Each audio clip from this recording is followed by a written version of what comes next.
Bonjour à tous, cette émission vous est proposée par l'association Zébulon. Je m'appelle Félix et cette émission donc, est la première d'une série consacrée aux initiatives et surtout aux nouvelles initiatives en Hauts-de-France autour de la production, de la mobilité et de l'alimentation.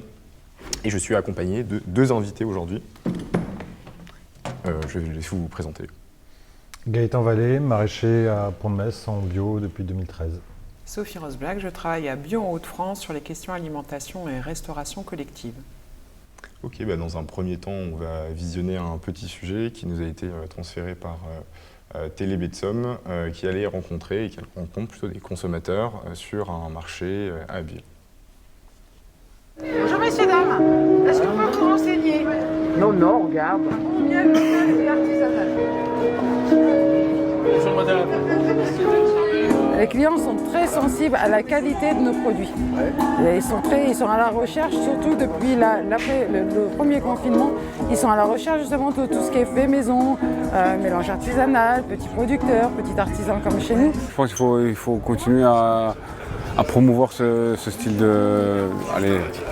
d'aliment, parce que je pense que c'est beaucoup mieux pour la santé, et en moins utilisant des pesticides et tous ces trucs-là. C'est très bien que tout ce qui est mis sur les produits de consommation, ce n'est pas bon pour la santé. Donc il faut être vigilant par rapport à ça. Tout le monde aime bien les carottes.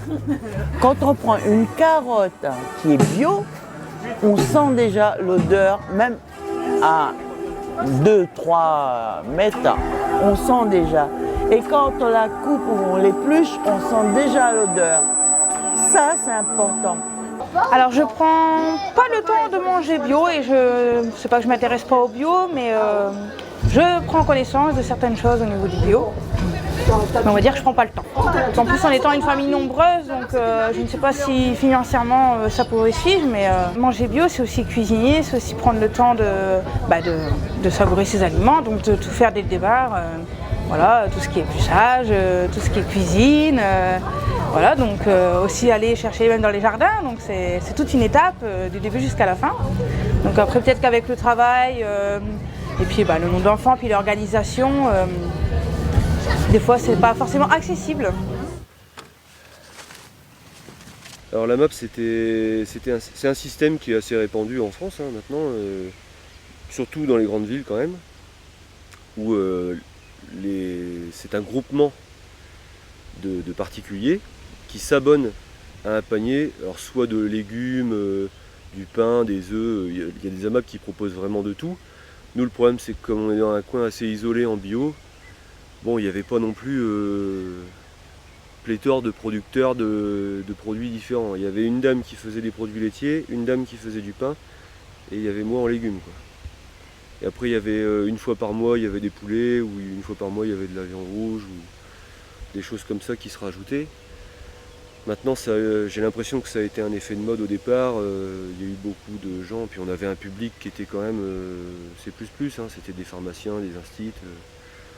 Voilà, c'était des gens qui s'intéressent vraiment à leur alimentation, et en fait ça fait pas beaucoup de monde au final. Donc, je suis passé de 30 à 5 paniers, et à 5 paniers j'allais livrer pour 30 €, voilà. Il y a un moment il faut arrêter. Alors, après visionnage de ce petit sujet, ma première question, elle va aller pour vous deux. On a eu à la fin l'intervention d'un maraîcher, si je ne me trompe pas, qui évoquait l'image dont pouvait entre guillemets un peu souffrir le bio. Et ma question, c'est est-ce que c'est une alimentation ou un mode de vie qui est réservé à des CSP+, ou ce qu'on appelle plus communément des bobos? Bon, c'est volontairement un peu en dedans, quoi. Si je peux répondre, c'est réservé à personne. La réalité, c'est que les publics sociologiquement, les gens qui se posent des questions sur leur alimentation, aujourd'hui, sont pas forcément que des CSP+, mais c'est des gens qui, culturellement, parce qu'ils ont étudié, parce qu'ils sont travailleurs sociaux. On a comme maraîcher aujourd'hui, moi j'ai un peu tout profil, mais j'ai pas d'ouvriers, ou quasi pas d'ouvriers. J'ai peu d'agriculteurs, j'ai peu de... Voilà. J'ai des travailleurs sociaux, j'ai des artistes, j'ai des CSP+, en effet, mais j'ai des retraités aussi qui viennent pas forcément, qui n'ont pas forcément beaucoup étudié. C'est aussi une histoire de communication qu'on a. C'est vrai que nous, à la ferme, au départ, on a préféré ne pas communiquer sur le bio, par exemple. On s'est dit, on veut faire une vente dans le village, si on communique sur le bio, il y a des gens qui ne vont pas venir. Il y a des gens qui se sont dit, tiens, c'est juste des produits locaux qui sont venus. On assume, on leur dit, ils nous posent des questions, on leur dit c'est en bio, il y a des échanges, mais ils ne se seraient pas posé, ils se seraient dit, ah non, si c'est affiché bio, on ne vient pas. Donc la question, elle n'est pas tant de savoir si c'est réservé pour tel ou tel public, c'est qu'il y a des vrais blocages culturels aujourd'hui en France sur l'acte alimentaire, tout simplement, hein, sur le fait de se dire, ah tiens, en partie parce que pour beaucoup de gens, acheter bio, c'est acheter plus cher. Voilà. Néanmoins, en fait, on s'aperçoit que les gens sont de plus en plus sensibilisés aux questions liées à la santé, aux questions liées à l'environnement.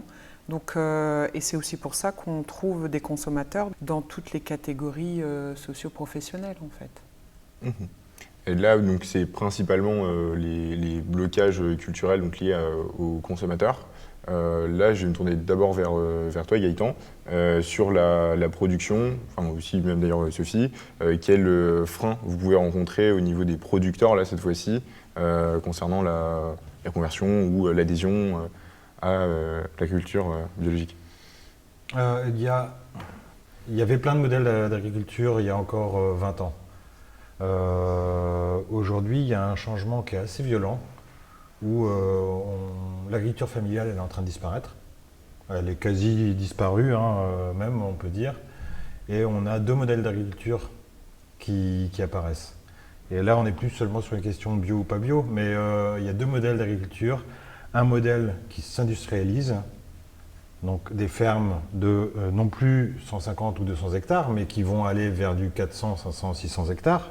On va vers ça, qui appartiennent à des entreprises qui sont des acteurs de l'immobilier, au final, du foncier agricole. Et de l'autre côté, on a des gens qui ont entre 30 et 50 ans et qui ont envie de changer de vie, qui cherchent à s'installer et souvent qui passent en bio, certifiés ou pas, qui sont dans une démarche de changement de vie à petite échelle ou pas. Il y a plein de... Voilà. Mais ces deux modèles qui sont très très éloignés. Et au final, aujourd'hui, les paysans actuels, qui sont encore en voie de disparition quand même, puisqu'on a 50% des paysans en Europe qui vont disparaître, qui partent à la retraite dans les 10 prochaines années. Ceux qui veulent s'installer, il y a une quantité assez incroyable qui sont prêts à passer en bio. Le problème, c'est que souvent, ils ont du mal à accéder au foncier. Ceux qui sont déjà en place, aujourd'hui, les blocages culturels qu'ont beaucoup, ils sont un peu en train de se démonter, puisqu'aujourd'hui, il y a un peu du défi technique pour eux. Ils se disent, ah tiens, passer en bio, c'est apprendre à travailler différemment et c'est très pointu. Pour beaucoup d'agriculteurs, dans les années 90-2000, le bio, c'était des hippies en Ardèche. Aujourd'hui, pour la majorité des agriculteurs, c'est plus ça. Ils savent que c'est compliqué et c'est technique. Et ils ont conscience que c'est plus pointu, ou c'est très très pointu. Donc certains sont attirés par ce côté-là. Après, souvent, le choix, il est fait un peu par défaut. C'est les opportunités économiques. Il y a beaucoup de gens qui passent en bio en fonction de la réalité économique de leur entreprise. Alors, je vais vous donner la parole, Sophie. Sur donc plus bio en Hauts-de-France, vous accompagnez plus les agriculteurs. Alors, notre mission, elle est d'accompagner les agriculteurs qui s'interrogent sur le passage en agriculture biologique. Il faut savoir aussi, juste en termes de chiffres, qu'en Hauts-de-France, on est une des régions en queue du peloton. On est à un peu moins de 3% de la surface totale en agriculture biologique, alors qu'en France, on dépasse les 10%. Donc oui, il y a quelques freins liés à l'histoire de la région après-guerre, où les agriculteurs se sont mis à produire aussi pour nourrir la France, comme on a coutume de dire. Mais comme le disait Gaëtan, en fait, les mentalités changent. Ça évolue beaucoup. En effet, le challenge technique, il est intéressant pour les agriculteurs. Après, la diversité aussi des types de cultures intéresse. La diversification de leur propre système aussi intéresse, au regard aussi du financier également, quoi. J'aimerais revenir sur peut-être plus le métier de maraîcher en lui-même. Là, on a abordé vraiment le contexte agricole.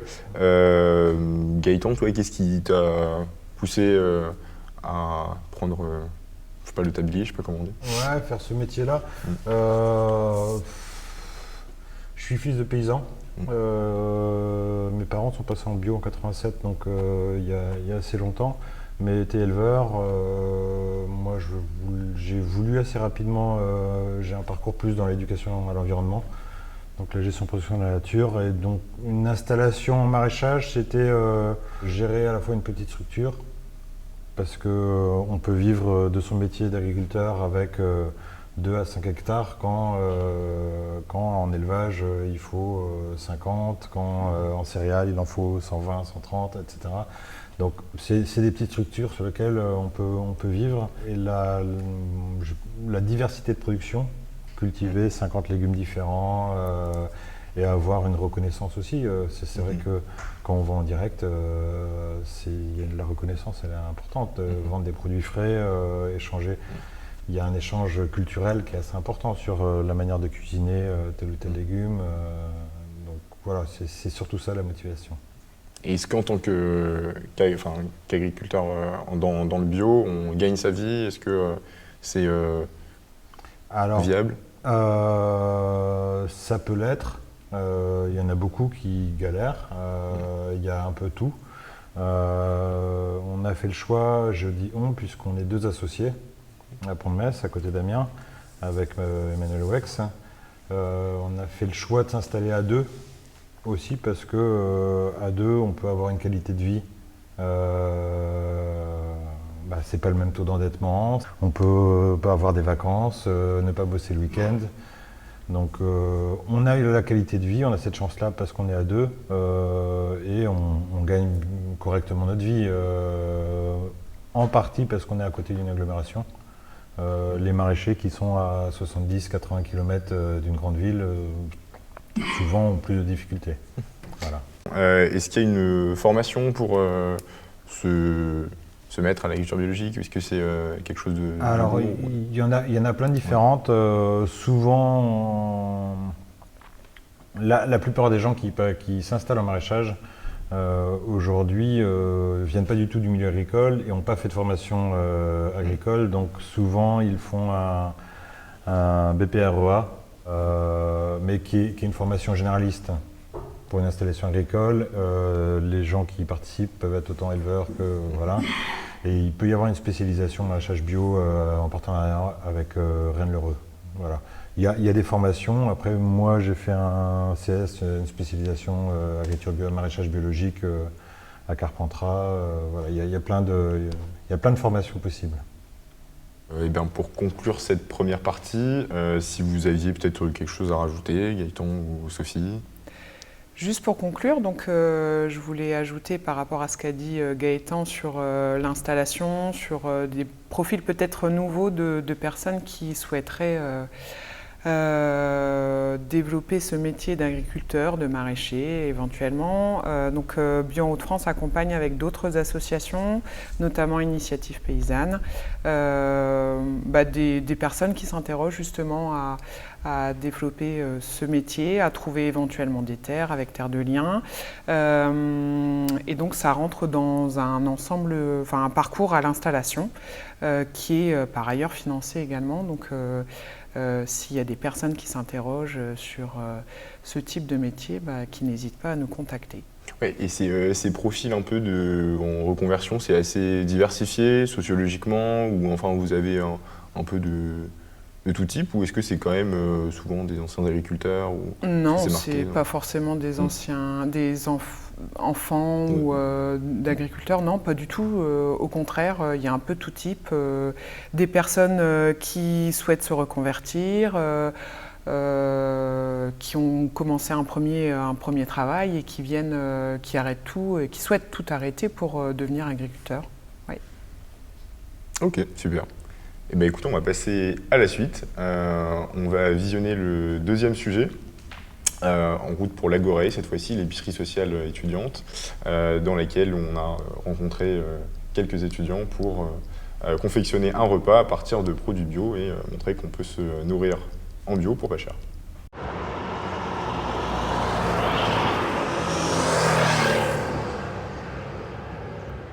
Aujourd'hui, on est à l'Agorae, l'épicerie sociale et solidaire étudiante tenue par l'AFAEP à Amiens.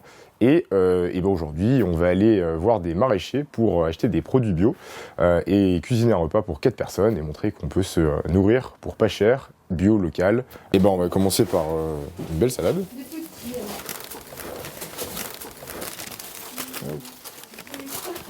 On va prendre un poivron pour la salade.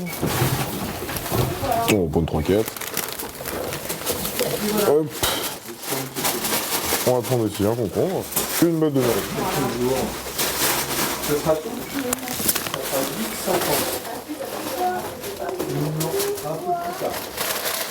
On peut les cuire avec la peau, les manger avec la peau. Ouais, là tu les frottes juste, tu vois la peau elle est pas encore formée.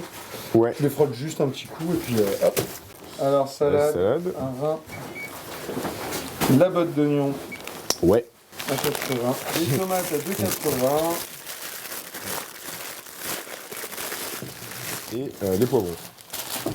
Des poivrons à 5,20 kg. Je vais prendre aussi des œufs, une boîte de 6. Ok. Voilà. Top, merci. €. Ils sont tondus à côté. Je vais prendre du basilic. Ouais. Allez. Merci. Un total de 12,40 pour un repas pour 4 personnes. Donc là, on a fait partir les patates. On va les faire bouillir pendant quelques minutes avec un peu de salé. Elles sont coupées en cubes.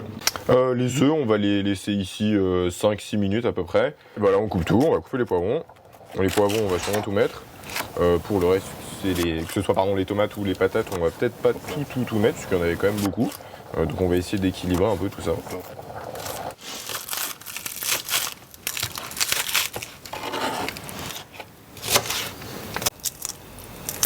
Un peu de basilic. On va récupérer les feuilles. S'il y a quelques branches, c'est pas très grave.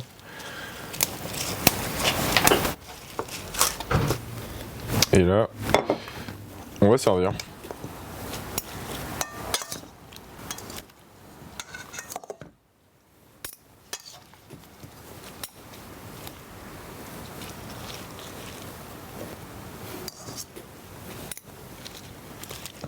Et bien après visionnage de ce reportage, on part cette fois-ci dans cette deuxième partie plutôt sur l'alimentation, le rapport entre notre alimentation, la production, la santé, etc. J'ai un petit chiffre qui sort du rapport de l'ADEME. En Hauts-de-France, on est à 20% au-dessus de la moyenne nationale sur les maladies liées à l'alimentation. Sophie, je sais que vous travaillez de pair avec les collectivités. Est-ce que vous pouvez m'en dire un peu plus pour pas que je dise de bêtises? Mon travail, c'est d'accompagner toutes les restaurations collectives, notamment celles des collectivités via le scolaire, mais aussi la restauration d'entreprise, dans le médico-social également, pour introduire les 20% de produits bio issus de la loi Egalim, dont l'objectif était de les atteindre justement en janvier 2022. Donc ce travail-là, il est mené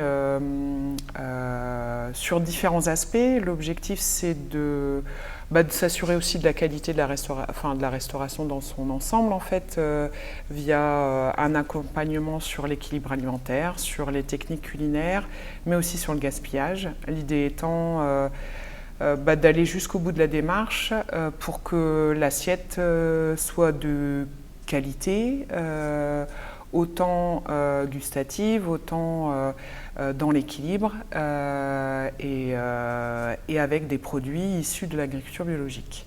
Donc c'est le travail qui est mené par notre structure.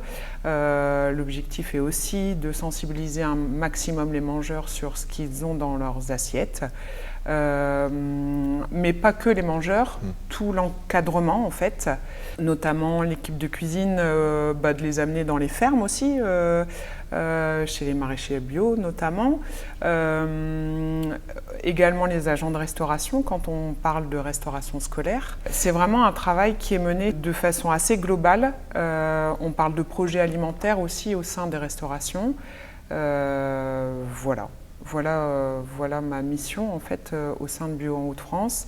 La loi Egalim en fait en Hauts-de-France a été plutôt une aubaine pour faire progresser aussi la consommation de produits bio dans les différentes structures de restauration collective.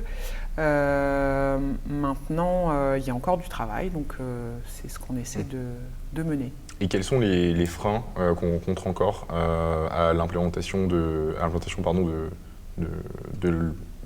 l'alimentation biologique au sein des restaurations collectives et auprès des collectivités aussi? Le premier frein, il est tout de suite le prix en fait, mais parce que manque de connaissances aussi, on pense aussi qu'on n'a pas suffisamment en région pour alimenter la restauration collective, alors que en termes de production, on a ce qu'il faut pour les 20% en produits bio. Maintenant, c'est plutôt une question de logistique, donc on travaille aussi sur la logistique et de faire le lien entre les producteurs et la restauration collective. Maintenant, c'est un travail aussi en profondeur. En fait, on n'arrive pas juste en disant il faut que vous appliquiez la loi Egalim, il faut expliquer ce que c'est que la bio, il faut expliquer ce qu'il y a comme enjeu, enjeu santé, enjeu environnement. Il faut travailler sur le gaspillage parce que l'idée, si on met aussi des produits de qualité, c'est pas qu'ils se retrouvent à la poubelle. Donc on va mettre en place des actions d'éducation à l'alimentation via différents outils pédagogiques pour sensibiliser l'enfant aussi à manger un maximum de légumes. Et si on parle de restauration scolaire, on est sur le légume là. Effectivement.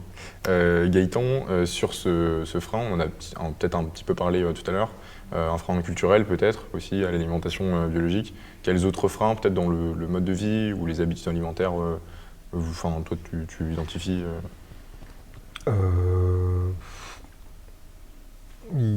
La proximité peut-être en effet, puisque Sophie disait tout à l'heure, aujourd'hui les Hauts-de-France fait partie des dernières régions de France en implantation de fermes bio.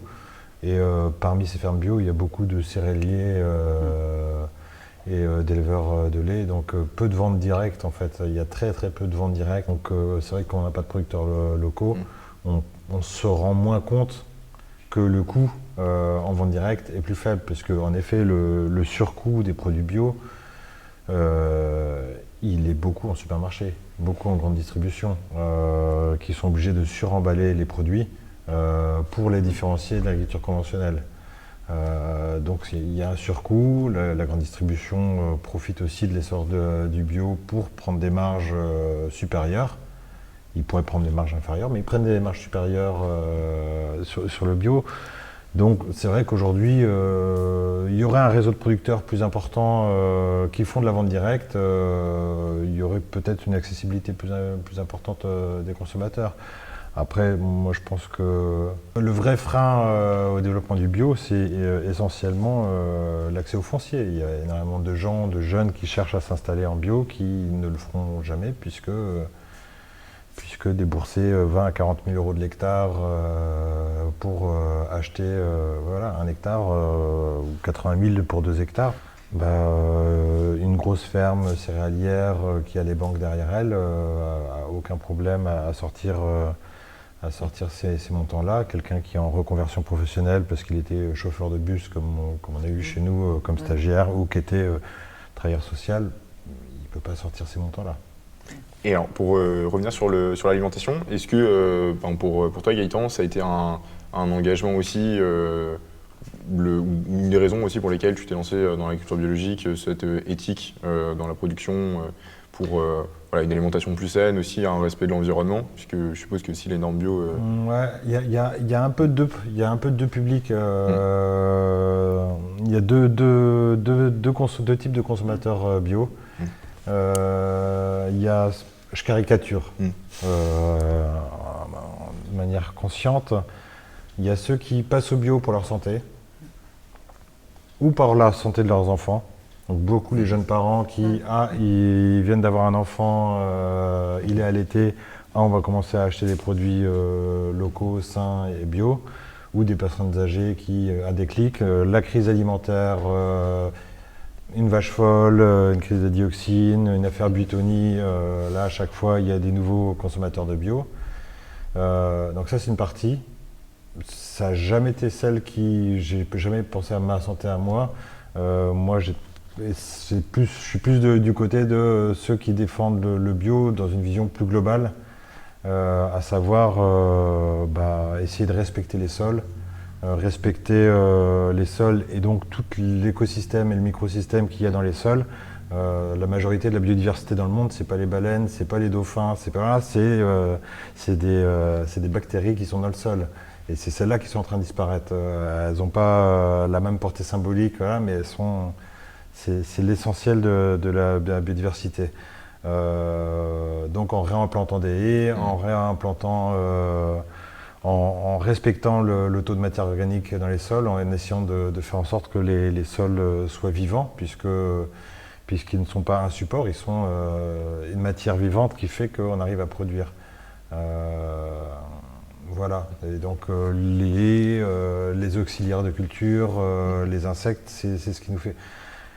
Et du coup, changer l'environnement, c'est pas une exploitation seule qui le fait, mais on y participe. En passant, on peut mettre en place des haies sans être en bio, on peut avoir une approche agronomique autre, mais bon, c'était cette vision globale qui m'intéressait. Oui, c'est intéressant, et on a aussi dans ce rapport de l'ADEME un chiffre, moins d'un tiers des rivières sont considérées dans un état convenable. Et la réponse... Enfin, la question plutôt, est-ce que l'agriculture biologique est une réponse à ça, ou est-ce que aussi, en l'occurrence sur la question de l'évolution de l'eau? Dans le cadre de notre installation, avec l'appui de Terre de Liens, en fait, moi et Manu, on a toqué à la porte de la métropole amiénoise en défendant le fait qu'ils nous installent, qu'ils achètent ces terres en périmètre rapproché de captage d'eau potable, qui était cultivée en conventionnel. Donc 40% de l'eau consommée à Amiens sont à 300 mètres des terres où on est installé. Et la collectivité a décidé d'acheter ces terres pour installer des paysans en bio. Donc les collectivités ont un rôle à faire qui est évident. Elles n'en ont pas forcément toujours le courage et la motivation, parce que les compétences agricoles, c'est pas celles qui... Beaucoup de collectivités préfèrent installer des ronds-points et des zones d'activité que s'occuper d'agriculture. C'est une réalité nationale, mais les collectivités peuvent avoir un impact important sur la qualité de l'eau. Ça, c'est les expériences en Bavière, en Allemagne, où 80% du territoire est passé en bio pour protéger la ressource en eau. Voilà. Il y a un rôle politique qui est important.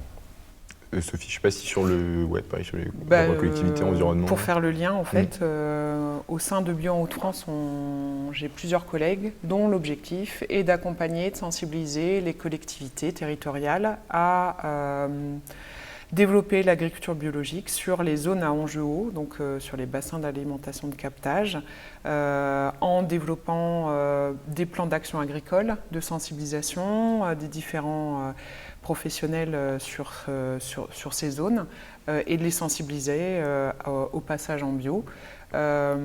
Avec un ensemble d'autres actions liées à l'alimentation aussi pour faire la filière en fait, de la production à l'alimentation. Et toujours dans sa vision globale aussi, oui, dans le bien-être environnemental. Ouais. Ok, ça marche. Bah, même point, je ne sais pas si vous avez peut-être une bouteille à la mer ou je ne sais quoi pour conclure cette consommer partie. Bio, Sans local, en vente directe. C'est mieux. Gaëtan, je ne sais pas si... Oui, après, l'injonction citoyenne à dire il faut consommer comme ça, j'ai toujours un peu de mal, puisque pour moi, on a des décideurs qu'on a élus, qui ont un impact démentiel sur notre alimentation, en fait.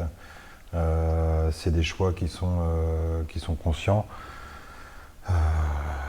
Il faut qu'on ait des décideurs qui infléchissent radicalement l'agriculture de demain, parce qu'en effet, l'agriculture industrielle qui est en train de s'imposer, qu'elle soit bio ou pas, elle me fait peur en fait.